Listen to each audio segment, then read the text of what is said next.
कुटुंब जसं या कुटुंबावरती आघात झाला.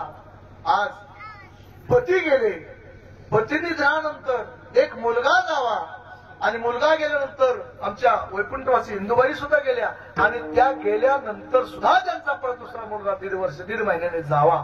काय दुःख असेल महाराज. तसंच एका आईच्या आयुष्यामध्ये घडलं. एक छोटा मुलगा आणि तो छोटा मुलगा एकटीच आजी इकडं तिकडं कामाला जावं, 4 रुपये आणावे आणि त्या मुलाचं शिक्षण करावं. आणि शिक्षण करत असताना तो मुलगा हळूहळू हळूहळू मोठा झाला आणि मोठा झाल्यानंतर लहान होता तोपर्यंत ठीक होतं आणि एकदा थोडा मोठा झाला आणि मोठा झाल्यानंतर त्याला समजायला लागलं आणि समजायला लागल्यानंतर तो त्याच्या आईला म्हणू लागला, आई जो खर्च लागतोय मला काय जे पाहिजे ते मला तू घरी देत जा आणि शाळेमध्ये काय तू येत जाऊ नको. आईला बोलायचं. बघा, ज्या आईने आयुष्यभर काबाड कष्ट केलं आणि लहानाचं मोठं त्या मुलाला केलं. ठीक आहे, आई म्हणायची बाळा ठीक आहे, जे पाहिजे ते तुला मी घरी ती जाईन, मी तुझ्या शाळेमध्ये येणार नाही. करत करत असं करत करत दिवसामागून दिवस होत गेले आणि तो मुलगा अगदी चांगल्या सर्व्हिसला मुंबईसारख्या ठिकाणी जॉईन झाला. आणि मुंबईसारख्या ठिकाणी जॉईन झाल्यानंतर ही आजी खेडेगावात राहत होती. खेडेगावामध्येच राहिली आणि राहत असताना तिला फक्त इच्छा असायची. काय इच्छा असायची की माझ्या बाळाने कधीतरी 1-2 महिन्यात यावं आणि माझी भेट घेऊन जाईल. का? आईला वाटायचं की फक्त भेटच घ्यावी, त्याच्याकडून मला रुपया नको किंवा काही नको. फक्त इतकी माया त्या आईची त्या मुलावरती होती.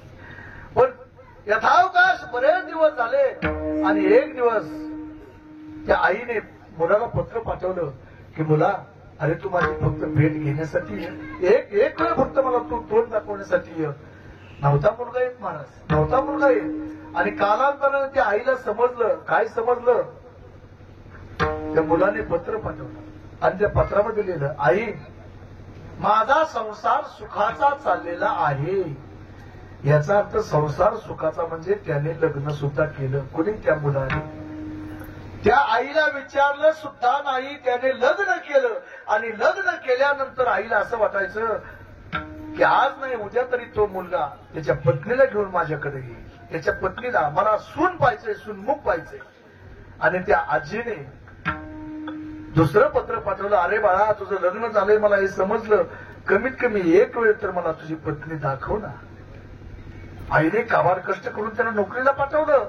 मला मोठा साहेब झाला आणि तो येतच नव्हता. आईला जाणवलं की माझ्या सुनेला तो घेऊन येत नव्हता, शाळेत कधी मला येऊन जाऊ देत नव्हता. आणि शेवटी एक दिवस महाराज ती आजी गेली आजी. आणि गेल्यानंतर महाराज त्याला फोनवरती कळवलं की तुझी आई गेली बाबा, आता शेवटचं अंत्यदर्शन घेण्यासाठी तरी ये.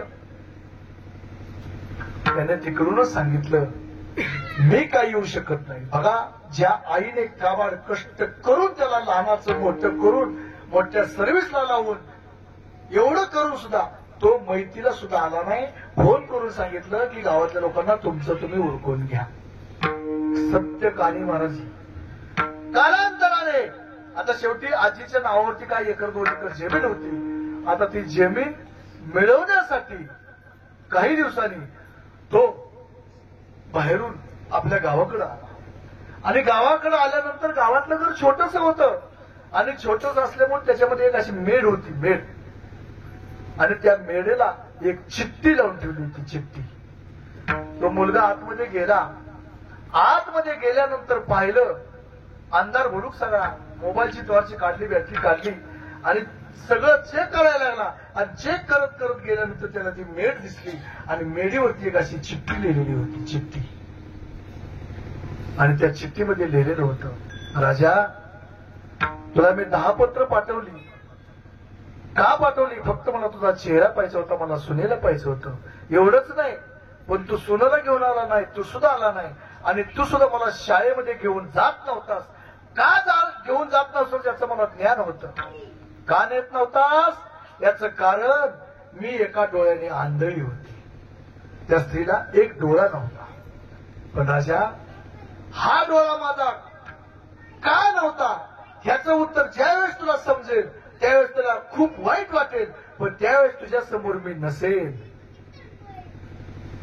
आणि त्याचं उत्तर त्याच्यामध्ये लिहिलेलं होतं. ज्यावेळेस लहान होता ना त्यावेळेस तुझे बाबा तुला मोटरसायकलवरती घेऊन बाहेर फिरायला गेले आणि फिरायला गेल्यानंतर तुझ्या बाबांचा आणि तुझा गाडीचा ऍक्सिडेंट झाला आणि तो ऍक्सिडेंट झाल्यानंतर तुझा एक डोळा गेला आणि तुझा तो डोळा गेला म्हणून मी माझा डोळा काढला आणि तुझा डोळा गेला आणि त्याच्यामुळे मी एक डोळा गमावले, पण मला एक डोळा नव्हता म्हणून तू मला शाळेत नेत नव्हता.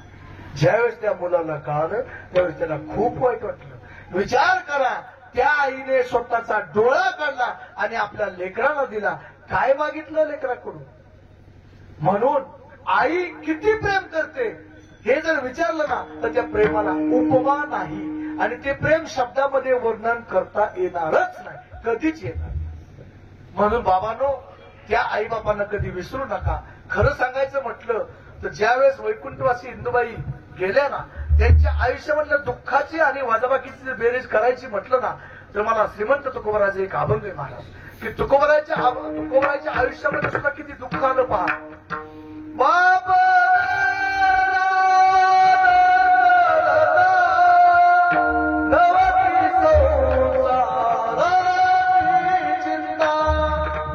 तुकोबाराच्या आयुष्यामधून त्यांचे वडील गेले कधी न कळता. ज्यावेळेस तुकोबाराला या संसारामधलं काही कळत नव्हतं त्याच वेळेस त्यांचे वडील गेले. पुढं तरी तुकोबाराय म्हटले, विठो तुझे माझे राज्य नाही दुसऱ्याचे का. त्यांची पत्नी गेली रुक्मिणी नावाची. बघा, बाईने मेली मुक्त झाली देवे माया सोडविली. तुकोबारायची पत्नी गेली. एवढंच काय, त्यांचा मुलगा सुद्धा मेला. पोर मेले बरे झाले देवे माया विरहित केली.